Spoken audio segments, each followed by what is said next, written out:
Welcome back to Forex Professional Training in Financial Markets.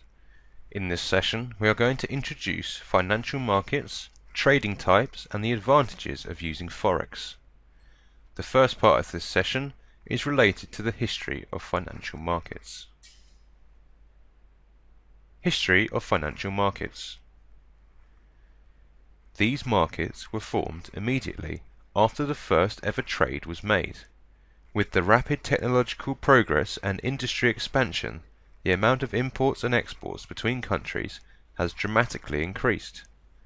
As a result, the core of foreign exchange and financial market relations were established.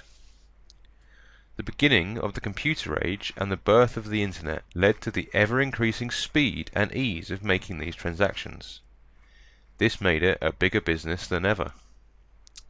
High investments in this business from banks and other financial institutions have created the necessary trust between buyers and sellers that we know today. This has made free and easy trading possible. These days, many merchants and traders prefer to do their business either through specialized software or on the legal websites of banks and financial institutions. What is more, neither parties see each other in person or the product in question. This system is only possible with the credit and insurance that banks and financial institutions have established. Different sections of financial markets. All financial markets have different sections. Here we have broken it down into 5. The first section is called a stock. With the help of financial institutions and other companies, people can either buy or sell these stocks all over the world. For example, in England, London Stock Exchange has provided people with the chance of buying and selling stocks. The second section, which most people show interest in, is called an index. This is where, instead of buying a single share of a company, many people intend to buy an index of that share. These can be traded internationally. In America, these are known as S&P 500 or the Standard & Poor's 500, and in Germany they are known as DAX, Deutscher Aktienindex. The third section of financial markets that interests traders is commodity. This is where most people intend to buy and sell various goods such as gold, silver, oil, wheat, and so on. The fourth section is commonly known as bonds. The government's bonds and non-governmental shares, with or without fixed rate security, are easy to purchase. For example, in the USA, the Department of Treasury offers such bonds.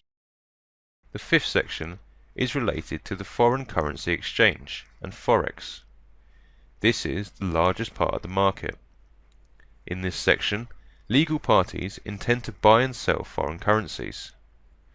For instance, when you take British pounds or US dollars to exchange for any other currency, you are selling and buying foreign currency. These kind of transactions make up the majority of trades on all financial markets. Different trades in financial markets. There are a variety of different trades that can be made within financial markets. We will look at a few of them here. Instant or spot trade. The first type of trade is made using instant contracts, better known as a spot trade. In this type of contract, the goods being traded are at the owner's discretion. This means they have no obligation to change the contract or their position within the trade. For example, if you to buy a house or a gold coin, it is down to you how long you hold on to these items, and you are free to wait for the right time to sell them on. Future trade. The second type of trade is an upcoming or future trade.